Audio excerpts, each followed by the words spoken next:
Idiom number 18 everyone, eat humble pie. ठीक है, ये ईडियम है, ये मुहावरा है, ये शब्दों का वो समूह है जिसका शब्दार्थ कुछ और होता है, भावार्थ कुछ और होता है। शब्दार्थ क्या होगा इसका? नम्र विनम्र कचौरी खाना। ठीक है, अब इसका भावार्थ क्या होता है उसको पहले समझ लेते हैं, फिर उसके शब्दार्थ का भी थोड़ा सा विश्लेषण करेंगे हम लोग। तो ईट हम्बल पाई का मीनिंग सिंपल वर्ड्स में होता है to admit that you are wrong, possibly facing great shame, है ना। तो स्वीकार करना कि आप गलत हैं या गलत थे किसी पर्टिकुलर सिचुएशन में, और गलती समझ में आने पर बहुत शेम, शर्मिंदगी महसूस करना, ये होता है ईट हम्बल पाई का मतलब। गलती मान लेना और शर्मिंदगी महसूस करना।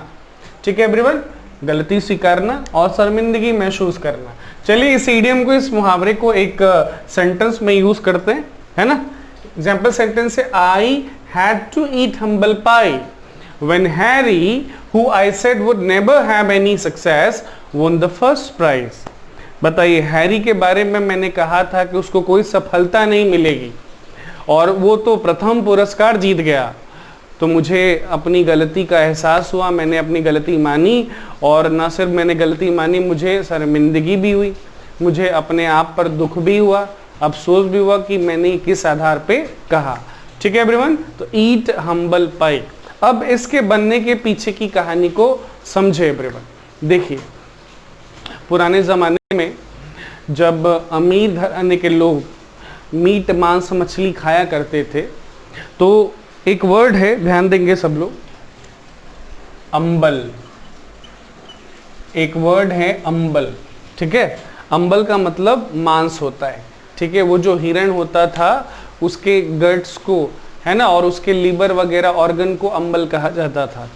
तो अमीर लोग, अमीर घराने के लोग जब भर पेट भर के पूरा मांस खा लिया करते थे डियर का, तो वो जो अंबल बच जाता था उसकी कचौड़ियाँ बनाई जाती थी, उसके पाई बनाए जाते थे, और वो फिर दिए जाते थे सर्वेंट को खाने के लिए, नौकरों को खाने के लिए, है ना।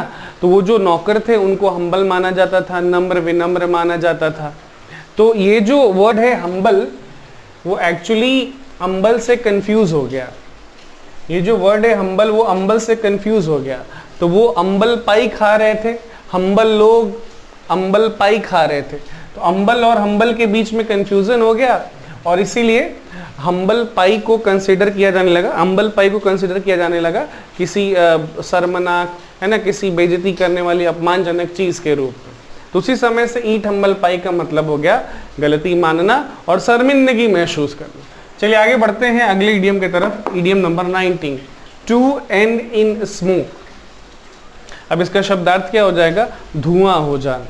ठीक है एवरीवन, धुआं हो जाना यानी असफल हो जाना, विफल हो जाना, है ना, कोई परिणाम ना लाना। To end in smoke. अब इसको हम एक एग्जाम्पल में यूज करते हैं, all the efforts of the principal to bring him round ended in smoke. तो प्रधानाचार्य के जितने भी प्रयास थे, है ना, to bring him round, bring somebody round everyone एक फ्रेजल वर्ब है, इसका मतलब होता है किसी को मनाना, बहलाना, फुसलाना। तो प्रधानाचार्य महोदय के जितने भी प्रयास थे उनको मनाने के, बहलाने, फुसलाने के, वो सब विफल हो गया, असफल हो गया, उससे कोई रिजल्ट, कोई परिणाम नहीं आया। So everyone, and in smoke यानी असफल हो जाना। चलिए इडियम नंबर 20, बीट और फ्लॉग अ डेड हॉर्स। ठीक है, बीट का मतलब क्या होता है? पीटना। फ्लॉग मतलब चाबुक होता है, तो फ्लॉग का मतलब चाबुक से पीटना भी होता है, और डेड हॉर्स यानी मरा हुआ घोड़ा। तो शब्दार्थ क्या होगा? मरे घोड़े को पीटना। भावार्थ क्या है? असंभव करने का प्रयास करना, वेस्ट टाइम और एनर्जी, है ना, अपना समय बर्बाद करना, अपनी ऊर्जा बर्बाद करना किसी ऐसे चीज पर जिसके सफल होने के कोई चांसेस नहीं है। ठीक है एवरीवन, एग्जाम्पल देखते हैं। You are flogging a dead horse trying to persuade him to come with us. अब आप उनको मना रहे हैं, है ना, कि वो हमारे साथ चले, लेकिन वो मानने को तैयार नहीं हो रहे हैं, क्योंकि वो तो रात को पार्टी वगैरह में जाते नहीं है। तो मतलब आप एक असफल प्रयास कर रहे हैं, बेकार का काम कर रहे हैं। ठीक है everyone, you are flogging a dead horse, मतलब आप असंभव को करने का प्रयास कर रहे हैं। अब इस इडियम के बनने की कहानी को सुने और समझे। देखिए इस इडियम के बनने के पीछे कहानी क्या है। अब जैसे लोग क्या करते हैं, अगर घोड़े की सवारी करते हैं तो वो उन्हें पीटते हैं चाबुक से ताकि वो तेजी से दौड़े, ठीक है। तो अगर घोड़ा, अगर हॉर्स जीवित है, अलाइव है, तब तो उसको पीटने का फायदा होगा, तब तो वो फास्ट भागेगा। लेकिन अगर हॉर्स डेड है, मरा हुआ है, तो उसको पीटने का क्या फायदा है। तो जैसा शब्दार्थ है तो उसका मीनिंग थोड़ा बहुत समझ में आ रहा है एवरीवन। मरे घोड़े को पीटना, खैर ये मुहावरा हिंदी का नहीं होता है, ये तो इंग्लिश का ही मुहावरा, इंग्लिश का हिंदी बता रहा हूं मैं। मरे घोड़े को पीटना मतलब असंभव करने का प्रयास करना। ये था idiom number 20। Idiom number 21 everyone, keep the wolf from the door, यानी भेड़िए को अपने घर से, अपने दर से, दरवाजे से दूर रखना। ये शब्दार्थ था, इस पे आपको ज्यादा ध्यान नहीं देना है, आपको समझना है भावार्थ को, आशय को, तात्पर्य को, ठीक है। उसके लिटरल मीनिंग पे ज्यादा ध्यान नहीं देना है, उसका जो फिगरेटिव मीनिंग है उस पे ज्यादा ध्यान देना है आपको। चलिए, keep the wolf from the door का मतलब क्या होता है, to have sufficient meaning to prevent starvation और हंगर, यानी इतना पैसा होना कि आप भूखमरी से बच पाएं, यानी 2 वक्त की रोटी का इंतजाम आप कर पाएं, है ना। इसको हिंदी में कहते हैं किसी तरह से गुजर बसर करना, गुजारा करना। Keep the wolf from the door. आइए इस इडियम को एवरीवन हम लोग एक एग्जाम्पल में यूज करते हैं। एग्जाम्पल सेंटेंस है, during the lockdown most of the teachers are finding it difficult to keep the wolf from the door. क्या मतलब हुआ कि लॉकडाउन के दौरान अधिकतर शिक्षक गणों को मुश्किल हो रही है, दिक्कत हो रही है गुजर बसर करने में, है ना। इतना पैसा अब उनके पास नहीं है कि वो अपने 2 वक्त की रोटी का भी इंतजाम कर पाए, इतनी हालत बुरी हो गई है टीचर्स। चलिए एवरीवन, इसके पीछे थ्योरी क्या है, keep the wolf from the door के पीछे की थ्योरी क्या है, कहानी क्या है। उसके पीछे की थ्योरी ये है कि अगर आपके पास, आपके घर में 2 वक्त की रोटी का इंतजाम करने का पैसा है, ठीक है, तो आप अपना पेट भर लेंगे और उसके बाद थोड़ा सा बचा कुचा भेड़िए के लिए भी छोड़ देंगे, ठीक है। अब भेड़िया आएगा, है ना, आप जो बाहर कूड़े कचरे में डाल देंगे उसको खा के वापस लौट जाएगा, ठीक है। लेकिन अगर आपके पास खुद को खाने के लिए है नहीं तो आप दूसरों को क्या देंगे, आप दूसरे जानवरों को क्या देंगे, तो दूसरे जानवरों को देने को नहीं होगा तो भेड़िया फिर आपके दरवाजे तक आ जाएगा, आपके घर में घुस आ जाएगा। तो ये थियरी है उसके पीछे की, ये कहानी है उसके पीछे की, उस इडियम के बनने के पीछे। चलिए बढ़ते हैं आगे और अगला इडियम देखते हैं। अगला इडियम है number 22, read between the lines, है ना, यानी लाइन्स के बीच की बातों को पढ़ना। ये शब्दार्थ हुआ। अब इसका भावार्थ क्या होता है, to try to understand what somebody is really feeling और इम्प्लाइंग फ्रॉम व्हाट ही और शी राइट्स और सेज। तो रीड बिटवीन द लाइन्स का मतलब होता है एवरीवन, सिंपल वर्ड्स में कोशिश करना, प्रयास करना समझने की, है ना, कि कोई व्यक्ति कैसा महसूस कर रहा है या क्या कहना चाह रहा है, ठीक है। जो कुछ भी वो कह रहा है या जो कुछ भी उसने लिखा है उसके पीछे उसका ओरिजिनल वास्तविक ध्येय क्या है, उद्देश्य क्या है ना, उसका आशय क्या है, तात्पर्य क्या है। Read between the lines. आइए एग्जाम्पल सेंटेंस देखते हैं। I know they didn't criticize the project directly, but if you read between the lines, it's clear that they were not happy with the result. क्या मतलब हुआ कि मुझे मालूम है कि उन लोगों ने सीधे सीधे हमारे प्रोजेक्ट को क्रिटिसाइज नहीं किया है, हमारे प्रोजेक्ट की बुराई नहीं की है, उसमें खामी नहीं निकाली। लेकिन अगर आप बिटवीन द लाइन्स रीड करें, कहने का मतलब है अगर उनके आप शब्दों को अच्छे तरीके से समझने की कोशिश करेंगे तो ये स्पष्ट हो जाता है कि वो रिजल्ट से, परिणाम से खुश नहीं थे। Read between the lines everyone. अब इसके पीछे की थ्योरी क्या है, इसके पीछे की कहानी क्या है everyone, read between the lines. देखिए, बात उन दिनों की है, मिलिट्री वर्ल्ड से है ये बात, जब सैनिक एक दूसरे को पत्र लिखा करते थे। तो पत्र नॉर्मल होता था, हार्मलेस होता था, है ना, वो नॉर्मल इंक से पत्र लिखते थे। लेकिन लाइंस के बीच में लिटरली, सच में वो एक ऐसा इंक इस्तेमाल करते थे और उसमें एक सीक्रेट मैसेज भेज देते थे। जो सिर्फ जिनको वो पढ़ना है, जिन तक पहुंचाना है, वही समझ पाते थे। ठीक है, बस उसी इंसिडेंट से ये वाला इडियम बन के तैयार हो गया है, रीड बिटवीन द लाइंस।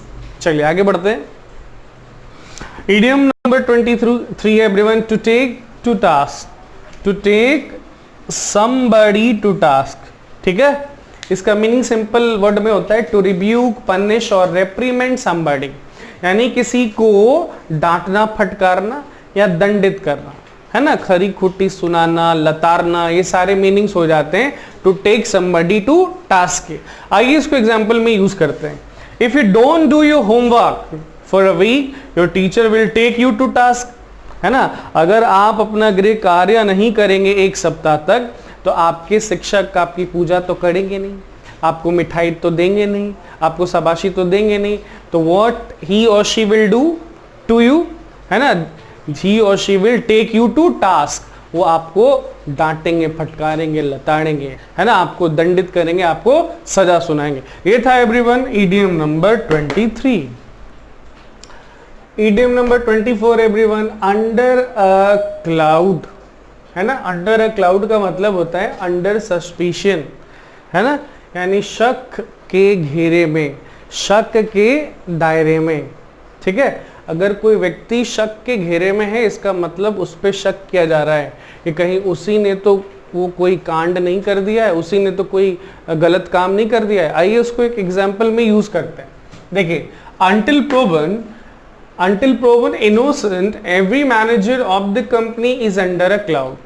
तो जब तक निर्दोष साबित नहीं हो जाते हैं, जब तक बेगुनाह साबित नहीं हो जाते हैं, कंपनी का, है ना एवरीवन, कंपनी का हर मैनेजर अंडर अ क्लाउड है, कंपनी का हर मैनेजर शक के घेरे में है। ठीक है, तो शक है कि भाई वो कांड किसने किया, वो गबन किसने किया, वो गलत काम किसने किया, है ना। तो शक सारे मैनेजर पे, जो इनोसेंट प्रूफ हो गए वो बच गए, और नहीं तो वो क्या है, वही दोषी है, वही गिल्टी है। चलिए एवरीवन समझिए अंडर अ क्लाउड के पीछे की थ्योरी क्या है ना। अंडर अ क्लाउड के पीछे कहानी क्या है, अंडर अ क्लाउड के बनने के पीछे की कहानी क्या है। देखिए एवरीवन, पुराने जमाने में जो ब्लैक क्लाउड्स होते थे, जो काले बादल होते थे, वो मिसफॉर्च्यून्स के प्रतीक होते थे, वो दुर्भाग्य के प्रतीक होते थे, बदकिस्मती के प्रतीक होते थे। ठीक है, तो अगर किसी के सिर के ऊपर काले बादल हैं, काले बादल मंडरा रहे हैं, इसके मतलब वो मुसीबत में है, वो परेशानी में। समझ में आ रही है बात। तो when somebody is under a cloud, he is under suspicion। Okay, चलिए मूविंग ऑन, आगे बढ़ते हैं अगले इडियम की तरफ। Number 25, a bone of contention और डिसेंशन, है ना। बोन का मतलब होता है एवरीवन हड्डी, और कंटेंशन का मतलब, कंटेंशन या डिसेंशन का मतलब क्या होता है, डिसएग्रीमेंट, है ना, असहमति। डिसेंशन या कंटेंशन का मतलब होता है डिसएग्रीमेंट या डिस्प्यूट भी कह सकते हैं, विवाद।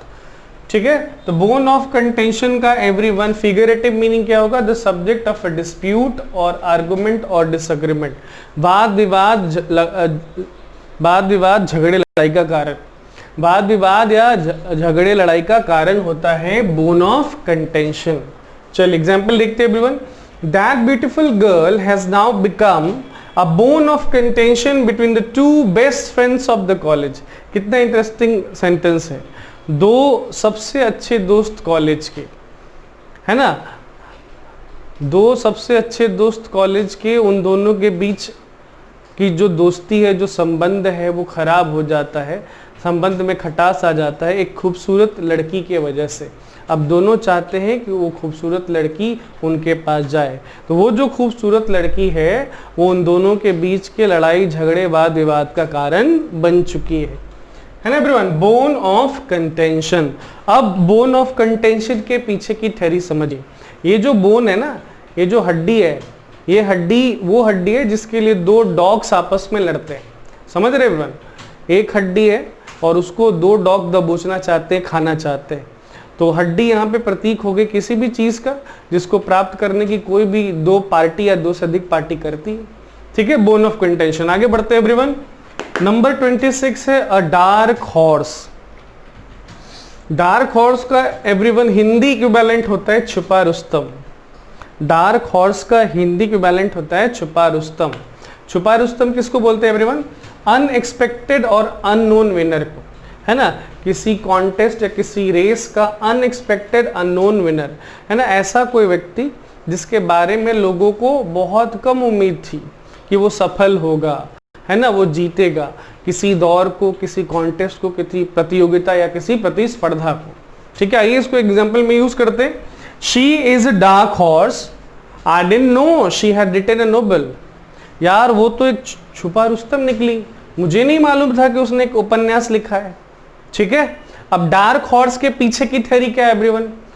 डार्क हॉर्स के पीछे की जो थ्योरी है वो रिलेटेड है हॉर्स रेसिंग से, घुड़दौड़ से। ठीक है, वास्तव में एक हॉर्स रेसिंग ऐसा हुआ था, घुड़दौड़ ऐसा हुआ था जिसमें एक डार्क हॉर्स, एक ब्लैक हॉर्स ने पार्टिसिपेट किया था। ठीक है, और उस ब्लैक हॉर्स को, उस डार्क हॉर्स को कोई जान नहीं रहा था। जान क्या नहीं रहा था? उसके बारे में कोई नहीं सोच रहा था कि वही रेस जीत जाएगा। और लिटरली वास्तव में वो डार्क हॉर्स, वो ब्लैक हॉर्स रेस जीत जाता है। बस क्या था उसके बाद से, है ना, वो जो डार्क हॉर्स था वो इडियम के रूप में यूज होने लग गया। ठीक है, वो फिगरेटिव यूज आ गया उसका। चलिए आगे बढ़ते हैं। अगला इडियम है be like a fish out of water.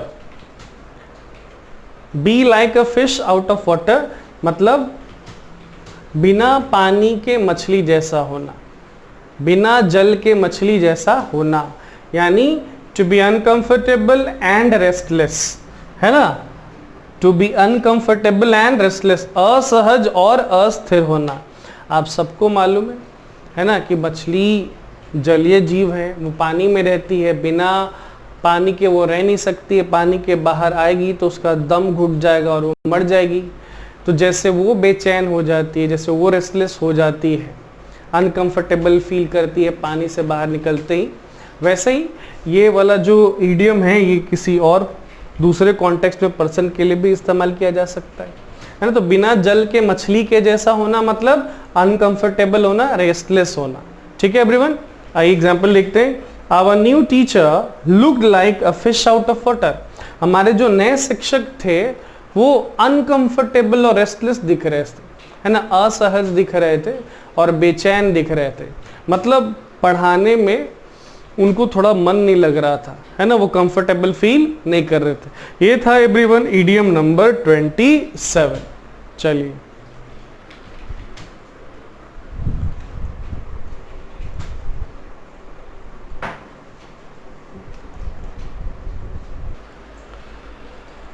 Idiom number 28 everyone, a hard और tough nut to crack.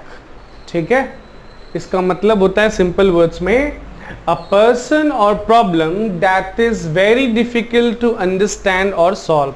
So hard nut to crack everyone किसी समस्या को कहते हैं या किसी व्यक्ति को कहते हैं, ऐसी समस्या जो बहुत मुश्किल है सुलझाना और ऐसा व्यक्ति जिसको बहुत मुश्किल है समझना, हार्ड नट टू क्रैक। आइए इसको एग्जाम्पल में यूज करते हैं पहले, फिर उसके पीछे की लॉजिक को और थ्योरी को समझेंगे। Trying to get more money for this project is a hard nut to crack. क्या मतलब हुआ इस वाक्य का एवरीवन? कि भाई इस प्रोजेक्ट के लिए और ज़्यादा पैसे इकट्ठा करना और ज़्यादा पैसों का इंतजामात करना बहुत मुश्किल कार्य है, बहुत कठिन कार्य है। ठीक है, एक और एग्जाम्पल है, it's difficult to know what Tom likes और dislikes. I have no idea about what his interests are. He is a tough nut to crack. ठीक है, इस बार वाले एग्जाम्पल में किसी पर्सन को हार्ड नट टू क्रैक कहा जा रहा है, उसके पहले वाले में पैसे पाने को हार्ड नट टू क्रैक कहा जा रहा था। अब इसका मतलब क्या हुआ एवरीवन? कि भाई मुश्किल है जानना कि टॉम को क्या पसंद है क्या ना पसंद है। मुझे तो कोई आइडिया नहीं, मुझे तो समझ में नहीं आ रहा है कि उसको कौन सी चीजें अच्छी लगती है, कौन सी चीजें खराब लगती है। He is a tough nut to crack, है ना, सच में उसको समझना मुश्किल है। Hard nut to crack. Nut आप लोग जानते हैं एवरीवन एक फल होता है ना, नट एक्चुअली बीज होता है, सीड होता है जो बहुत कड़ा हो जाता है ना, और वो अपने अंदर के पार्ट को प्रोटेक्ट करने के लिए उस तरह का हार्ड टफ हो जाता है। तो नट तोड़ना एवरीवन मुश्किल काम होता है, कठिन काम होता है, इजी वर्क इजी टास्क तो होता नहीं है। तो जैसे उस नट को क्रैक करना मुश्किल है, वैसे ही किसी पर्सन को समझना मुश्किल होता है और किसी प्रॉब्लम को सॉल्व करना मुश्किल होता है। आगे बढ़ते हैं अगले इडियम की तरफ। अगला idiom everyone 29, a snake in the grass. इसको हिंदी में कहते हैं आस्तीन का सांप। ठीक है, तो यहाँ पे जो स्नेक है एवरीवन, सांप, वो प्रतीक है हिडन एनिमी का, छिपे हुए दुश्मन का। ठीक है, सो मीनिंग क्या होगा सिंपल वर्ड में, a person who is harmful but doesn't seem to be, right, यहां से ऐसे होना चाहिए, but doesn't seem to be, या हिडन एनिमी है ना। तो दो शब्दों में आप हिडन एनिमी बोल सकते हैं उसको, छिपा हुआ दुश्मन, दुश्मन है, मौजूद है आपके इर्द गिर्द लेकिन वो आपको दिख नहीं रहा है। या उससे भी सिंपल वर्ड में एक ऐसा व्यक्ति जो हार्मफुल है, हानिकारक है, नुकसानदायक है, लेकिन वो लगता नहीं है कि आपके लिए वो नुकसानदायक है। स्नेक इन द ग्रास, कैसे घास में छिपा हुआ दुश्मन, घास में छिपा हुआ सांप होता है ना, वो छिपा हुआ है, घात लगा के बैठा है ना, उसको जब मौका मिलेगा वो आप पे अटैक कर देगा। एग्जाम्पल देखते हैं, don't trust Arvind, he is a snake in the grass. भैया अरविंद पे ट्रस्ट मत करो, भरोसा मत करो, है ना। ही is a snake in the grass मतलब वो ट्रस्ट वर्दी, ट्रस्टेबल पर्सन नहीं है ना, वो हार्मफुल पर्सन है। ठीक है, वो लगता नहीं है, वो दिखता नहीं कि हार्मफुल है, लेकिन वो हार्मफुल पर्सन है। आगे बढ़ते हैं अगले इडियम की तरफ। अगला इडियम एवरीवन, बैड ब्लड। अब इसका शब्दार्थ हो जाएगा गंदा खून। तो बैड ब्लड का भावार्थ क्या होता है एवरीवन, फीलिंग ऑफ हेट्रेड, है ना। ब्लड यहाँ पे फीलिंग हो गया, ठीक है, कौन सा, हेट्रेड का। So feeling of hatred between people because of any arguments in the past, है ना। बीते समय में, भूतकाल में लोगों के बीच कुछ वाद विवाद, है ना, कुछ आर्गुमेंट, कुछ बहस हुई, अब उसके चलते संबंध उनका खराब हो गया है। तो उसी खराब संबंध को मुहावरे के रूप में, इडियम के रूप में इंग्लिश में बैड ब्लड बोलते हैं। आइए एग्जाम्पल देखते हैं। Example everyone, there is a lot of bad blood between those two families. उन दो परिवार के बीच संबंध बहुत ज्यादा खराब हैं। ठीक है एवरीवन, ये था इडियम नंबर 30।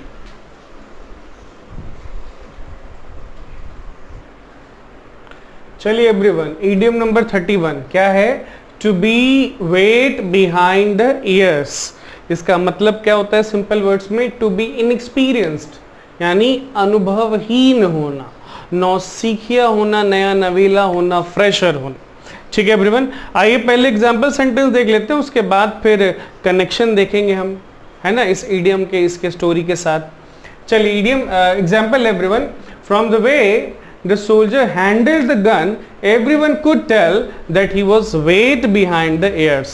ठीक है, क्या मतलब हुआ एवरीवन इस सेंटेंस के, इस वाक्य का, कि जिस तरीके से, जिस लहजे से उस सैनिक ने बंदूक को पकड़ रखा था, सबको पता चल गया कि वो जो सोल्जर है वो इनएक्सपीरियंस्ड है ना, वो नया नवेला है ना, उसको एक्सपीरियंस नहीं है गन को पकड़ने का, गोली चलाने का वगैरह।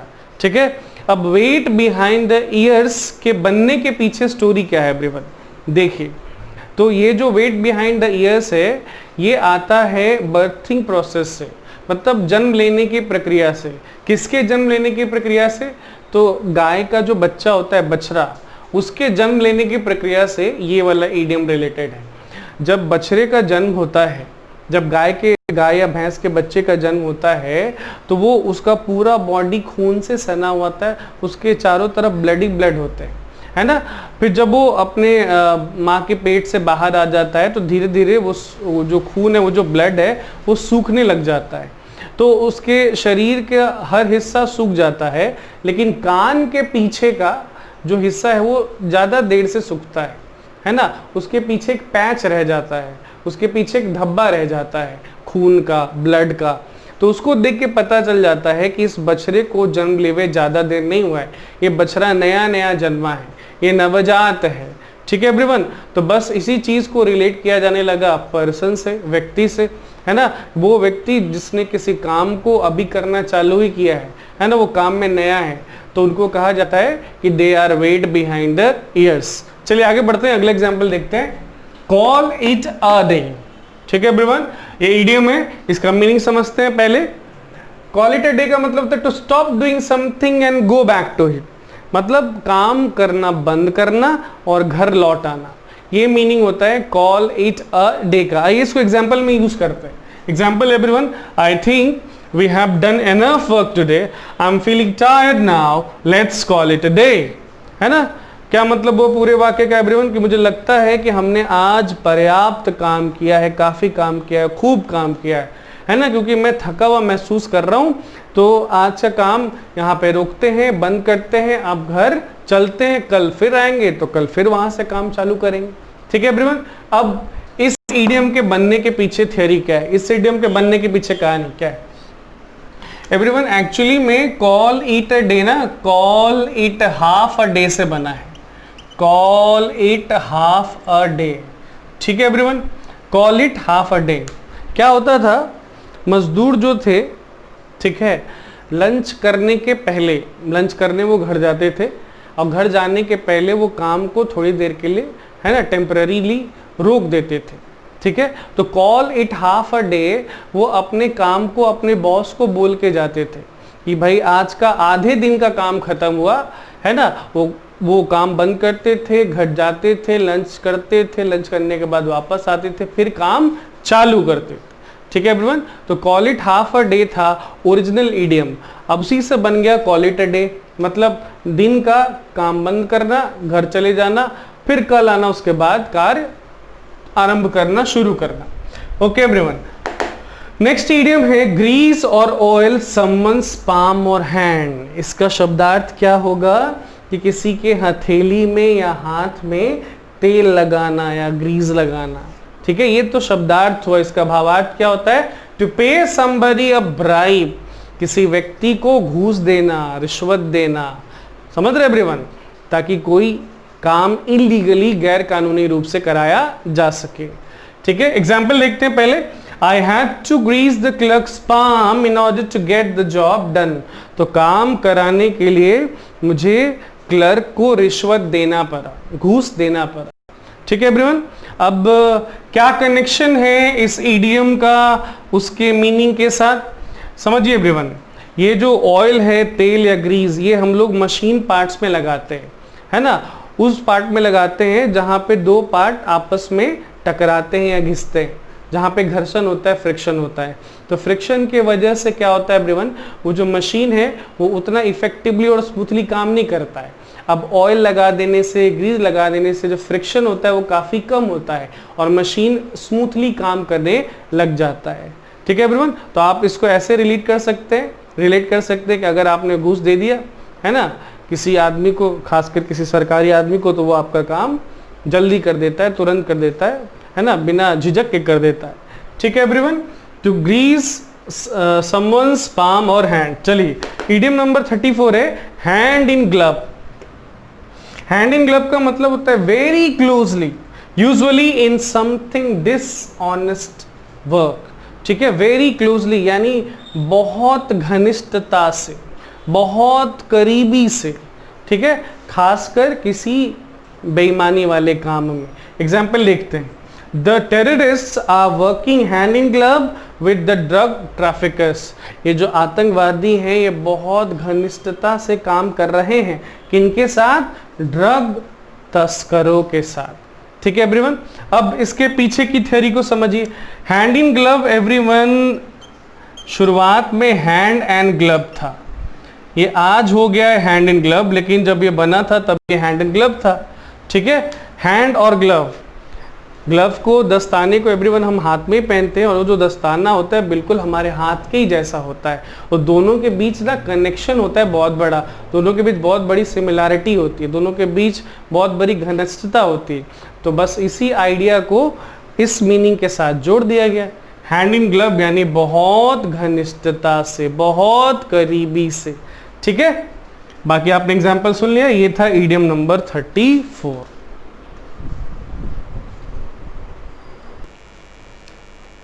इडियम नंबर 35 है everyone, in black and white. इसका मतलब होता है इन राइटिंग यानी लिखित में। ठीक है everyone, example is this is good to have the agreement in black and white, है ना। अच्छा होगा कि हम अग्रीमेंट को, हम समझौते को लिखित रूप में ले लें, है ना। जो भी हम लोगों के बीच डील हुआ है, जिस बात पे भी सहमति हुई है, अगर वो लिख दिया जाए किसी एक जगह पर तो वो अच्छा होगा। तो इन ब्लैक एंड वाइट का मतलब होता है इन राइटिंग, यानी लिखित रूप में, है ना। सिर्फ बोलने से नहीं, बकंत में नहीं, लिखंत में, लिखित रूप में। चलिए आगे बढ़ते हैं, अगला इडियम देखते हैं। अगला idiom everyone number 36, leave no stone unturned. ठीक है, इडियम है, इसका मतलब होता है to make every possible effort, है ना। तो किसी काम को करने के लिए, अंजाम देने के लिए हर संभव प्रयास करना, हर मुमकिन कोशिश करना। To leave no stone unturned, example है we will leave no stone unturned to find out who did this. ठीक है, तो ये पता करने के लिए कि काम किसने किया है, हम कोई प्रयास छोड़ने वाले नहीं हैं, है ना। हम हर संभव प्रयास करेंगे जिससे हमें पता चल जाए कि इस काम को, इस कार्य को किसने किया है। लीव नो स्टोन अनटर्न्ड के पीछे की थ्योरी क्या है एवरीवन, उसके पीछे की स्टोरी क्या है? तो उसके पीछे की स्टोरी ये है कि ये जो लीव नो स्टोन अनटर्न्ड है, ये एक ग्रीक लेजेंड से आता है ना, एक यूनानी पौराणिक कथा से आता है। उसमें एक जनरल था, ठीक है, जो युद्ध हार जाने के बाद बहुत बड़े खजाने को कहीं दफना देता है। ठीक है, तो उस खजाने को ढूंढने के लिए लोग कि कहाँ ढूंढे कहाँ नहीं ढूंढे, ओरेकल के पास जाते हैं। ओरेकल यानी पुरोहित के पास जाते हैं। डेल्फी नाम की एक जगह है, डेल्फी के ओरेकल के पास जाते हैं, डेल्फी नाम की जगह के पुरोहित के पास जाते हैं पूछने के लिए। तो वो पुरोहित उनको बताते हैं कि इस जगह के पत्थर के नीचे खजाना छुपा हुआ है। तो हर पत्थर को हटा के देखो कि किस पत्थर के नीचे खजाना छिपा है। तो लोग हर पत्थर को हटा के देखते हैं, तो कोई पत्थर वे लोग अनटर्न्ड नहीं छोड़ते हैं। तो कोई पत्थर अनटर्न्ड ना छोड़ना मतलब किसी पत्थर को ऐवे ही ना छोड़ देना, मतलब हर संभव कोशिश करना, हर मुमकिन प्रयास करना। Leave no stone unturned.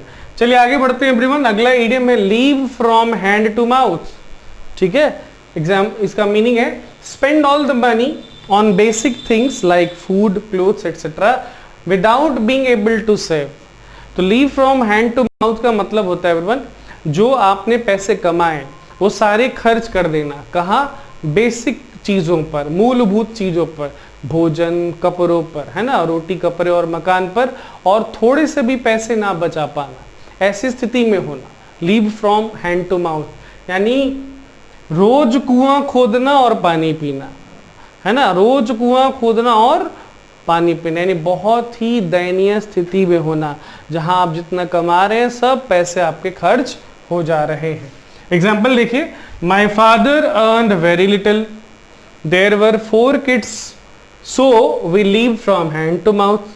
ठीक है ब्रुन, कोई व्यक्ति बता रहा है अपने बारे में कि मेरे पिताजी बहुत कम कमाते थे और उनके 4 बच्चे थे, तो जितना भी कमाते थे सब उन चारों पर ही खर्च हो जाते थे, तो थोड़ा सा भी पैसा पिताजी बचा नहीं पाते थे और हम लोगों को मुश्किल से गुजर बसर करना पड़ता था। अब live from hand to mouth के पीछे की थ्योरी क्या है एवरीवन? तो बात है ब्रिटेन की, है ना, उस समय की जब फमीन आया हुआ था, अकाल आया हुआ था, तो लोगों के हाथ में जो चीज़ आती थी, समय इतना खराब था, इतनी दयनीय थी कि जो कुछ उनके हाथ में आता था वो उनके मुंह में चला जाता था। तो इसीलिए live from hand to mouth. ठीक है एवरीवन, मुश्किल से गुजर बसर करना। बढ़ते हैं अगले इडियम की तरफ। इडियम नंबर 38 है once in a blue moon. ठीक है everyone, once in a blue moon, इसका मतलब सिंपल वर्ड्स होता है वेरी रेयरली, है ना, यानी बहुत कम होने वाली कोई घटना। ठीक है, चलिए एग्जाम्पल देखते हैं। I only see my brother once in a blue moon because he lives in Dubai. तो मैं अपने भाई से बहुत कम मिल पाता हूँ, है ना, उनसे मेरी मुलाकात बहुत कम होती है क्योंकि वो दुबई में रहते हैं, दूसरे देश में रहते हैं, है ना। उनके और मेरे बीच की जो दूरी है वो लाखों किलोमीटर की है, तो उनसे मिलना मेरा कम ही हो पाता है। अब once in a blue moon के पीछे की थ्योरी क्या है एवरीवन? ब्लू मून यानी नीला चांद। आपको मालूम होना चाहिए कि ब्लू मून एक ही कैलेंडर मंथ में 2 बार निकलता है। ठीक है एवरीवन, मतलब चंद्रमा लिटरली नीले रंग का दिखाई देता है। एक तो साइज उसका बड़ा दिखाई देता है साइज, और नीले रंग का दिखाई देता है। और ऐसा 32 महीने में एक बार होता है। ऐसा हर महीने या हर सप्ताह नहीं होता है, ऐसा 32 महीने में एक बार होता है। तो 32 महीने एवरीवन लंबा समय होता है। तो 32 महीने में कोई घटना एक बार घट रही है, यानी दो घटनाओं के बीच का जो अंतराल है, इंटरवल है, गैप है, वो बहुत ज़्यादा है, यानी बहुत कम होना, once in a blue moon. ठीक है एवरीवन, चलिए अगला इडियम है पुट वंस फुट डाउन। ठीक है, ये इडियम है, मुहावरा है। इसका मीनिंग होगा सिंपल वर्ड में to be rigid about something, किसी चीज को लेके रिजिड होना, सख्त होना, ठीक है, अडिग होना, स्ट्रिक्ट होना, है ना, अटल होना, हिलना डोलना नहीं, कि ये मैंने फैसला कर लिया है तो कर लिया है। ठीक है एवरीवन, चलिए एग्जाम्पल देखते हैं। When Kate asked her mother, देखो दिख रहा है नीचे वाला, when Kate asked her mother to go out, she put her foot down and didn't permit it। तो जब केट ने अपनी माँ से पूछा बाहर जाने का, है ना, जब उन्होंने अनुमति लेनी चाहे कि माँ क्या मैं बाहर जा सकती हूँ, तो माँ ने क्या किया, पुट हर फुट डाउन, माँ ने मना कर दिया, है ना। वो रिजिड थी, उन्होंने अपने अथॉरिटी का इस्तेमाल किया, उन्होंने अपने अधिकार का इस्तेमाल किया और कहा कि नहीं, तुम्हें जाने की परमिशन नहीं है। अब उसके पीछे की थ्योरी क्या है फिर, इसके पीछे की कहानी क्या है। क्या होता है, जब भी आप अपने पैर को जमीन पर पटकते हैं, है ना, जोर से पटकते हैं, तो आप सबका ध्यान आकर्षित कर लेते हैं। मतलब आप जमीन पर अपना पैर पटक कर किसी डिमांड के लिए लोगों को बोल रहे हैं, है ना, अपनी अथॉरिटी का आप इस्तेमाल कर रहे हैं, अपने अधिकार का आप इस्तेमाल कर रहे हैं। तो ये थियरी है, ये लॉजिक है पुट वंस फुट डाउन का, जिसका मतलब होता है रिजिड होना, स्ट्रिक्ट होना, सख्त रहना, अडिग रहना, अटल रहना, बदलना नहीं, झुकना नहीं। ठीक है, ये था इडियम नंबर 39। इडियम नंबर 40 है एवरीवन, स्पिल द बीन्स। ठीक है, स्पिल का मतलब क्या होता है, गिरा देना। स्पिल का मतलब क्या होता है, गिरा देना, छलका देना। और बीन एवरीवन एक सीड होता है ना, बीज होता है, जिसको कि हम लोग सेम कहते हैं। तो स्पिल द बीन्स यानी बीन्स को गिरा देना, बीन्स को छलका देना, ये उसका शब्दार्थ हुआ। इसका भावार्थ क्या होता है, to reveal a secret accidentally, अनजाने में कोई रहस्य बता देना, कोई गुप्त बात बता देना। ठीक है, एग्जाम्पल देखते हैं। We have arranged a surprise party for Sarah on Wednesday. Please don't spill the beans. ठीक है एवरीवन, क्या मतलब हुआ इसका सेंटेंस का, कि देखो यार, हमने सारा के लिए एक सरप्राइज पार्टी, सारा के लिए हम लोगों ने एक सरप्राइज पार्टी अरेंज किया है वेंसडे को। तो ये सीक्रेट है, ये गुप्त बात है, प्लीज इसको बता मत देना सारा को। ठीक है एवरीवन। अब स्पिल द बीन्स के पीछे की थ्योरी क्या है, स्टोरी क्या है, देखिए एवरीवन। ये जो फ्रिज है ये आता है एंशिएंट ग्रीस से, है ना, जहाँ पर लोग अपना वोट देते थे वाइट कलर का बीन्स देकर और ब्लैक कलर का बीन्स देकर।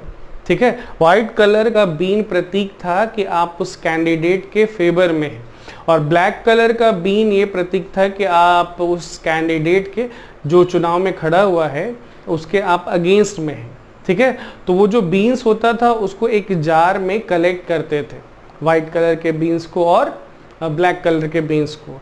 अगर गलती से वो जार गिर गया या जानबूझ के भी किसी ने उस जार को गिरा दिया, तो उसके अंदर का जो भी बीन्स है, बीज है ना, वो सब बाहर आ जाता था। ठीक है, और लोगों को पता चल जाता था कि उस कैंडिडेट को ज़्यादा वोट मिल रहे हैं या कम। तो जो सीक्रेट था, जो गुप्त बात थी, जो सीक्रेट वोटिंग था, वो रिवील हो जाती थी। ठीक है एवरीवन, तो उस कहानी से ये वाला इडियम आ गया है, स्पिल द बीन्स। चलिए आगे बढ़ते हैं। 41, add fuel to the fire और फ्लेम्स, यानी आग में और ज्यादा फ्यूल, ईंधन डालना या फ्लेम्स में ईंधन डालना।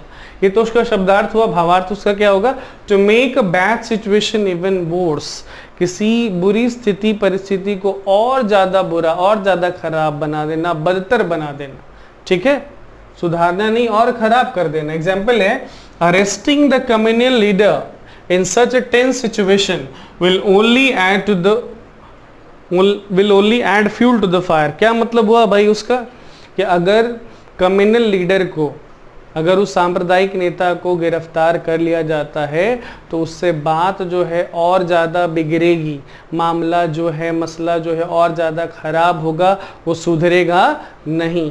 Add fuel to the fire, इसी का हिंदी इक्विवेलेंट होता है एवरीवन, आग में घी डालना।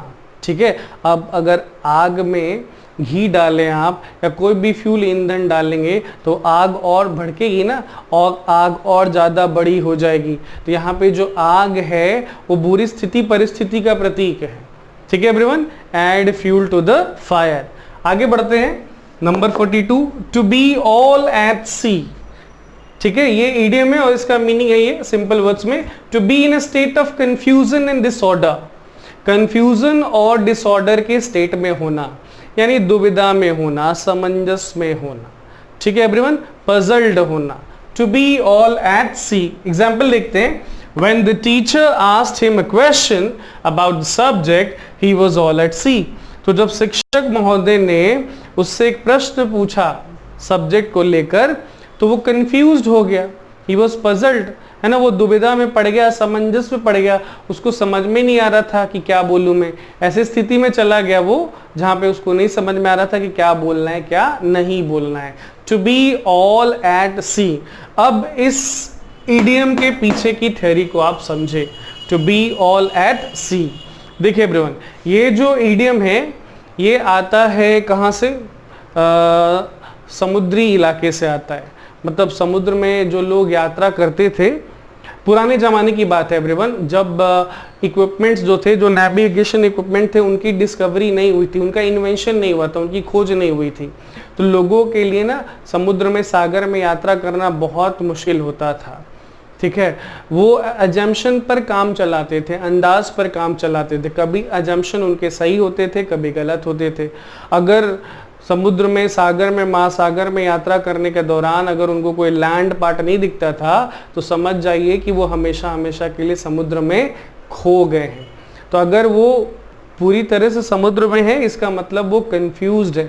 अब उनको मालूम नहीं चल रहा है कि किस डायरेक्शन में जाएंगे और किस डायरेक्शन में वो नहीं जाएंगे। तो all at sea, to be all at sea मतलब to be confused and in a state of disorder. ठीक है एवरीवन, आगे बढ़ते हैं। To be under the weather, ये इडियम है, इसका मतलब सिंपल वर्ड्स में होता है टू फील इल और अनवेल, है ना। टू फील इल और अनवेल यानी कैसा महसूस करना, अस्वस्थ महसूस करना, है ना, तबीयत खराब जैसा महसूस करना, तबीयत नासाज जैसा महसूस करना। ठीक है, ये मतलब होता है to be under the weather का। इसका एग्जांपल लिखते हैं, I don't feel like hanging out today, I am feeling a bit under the weather. इसका मतलब क्या हुआ एवरीवन, कि आज मेरा मन नहीं कर रहा है बाहर जाने का, दोस्तों के साथ मिलकर कहीं टाइम स्पेंड करने का, क्योंकि आज मेरी तबीयत थोड़ी खराब लग रही है। ठीक है एवरीवन, तो to be under the weather यानी तबीयत खराब जैसा महसूस होना। ठीक है, अब सुनिए इस इडियम के पीछे के लॉजिक को, इस इडियम के पीछे की थ्योरी को, कहानी को सुनिए, समझिए एवरीवन। ये जो इडियम है ना, ये भी आता है सी वर्ल्ड से, है ना, नॉटिकल वर्ल्ड से आता है। ठीक है, क्या होता था सागर में, समुद्र में, जब आप जहाज में, नाव में यात्रा कर रहे हैं, ठीक है, और मौसम खराब हो गया, तूफान आ गया, तो बहुत सारे लोगों को सी सिकनेस हो जाता था, वो सी सिक हो जाते थे। ठीक है, तो उनको नीचे भेज दिया जाता था, डेक के नीचे भेज दिया जाता था। वहाँ पे ना नाव या जहाज ना हिचकोले कम खाता था, उसका जो मूवमेंट होता था ना बैकवर्ड फॉरवर्ड का, वो कम होता था। तो वेदर से दूर उनको भेज दिया जाता था, डेक के नीचे भेज दिया जाता था। वहाँ पे वो उतना असहज महसूस नहीं करते थे जितना वो ऊपर रहने पर महसूस करते थे। तो वहीं से आ गया everyone under the weather. Under the weather यानी टू फील इल और अनवेल। चलिए idiom number 44 everyone, to pay through the knows.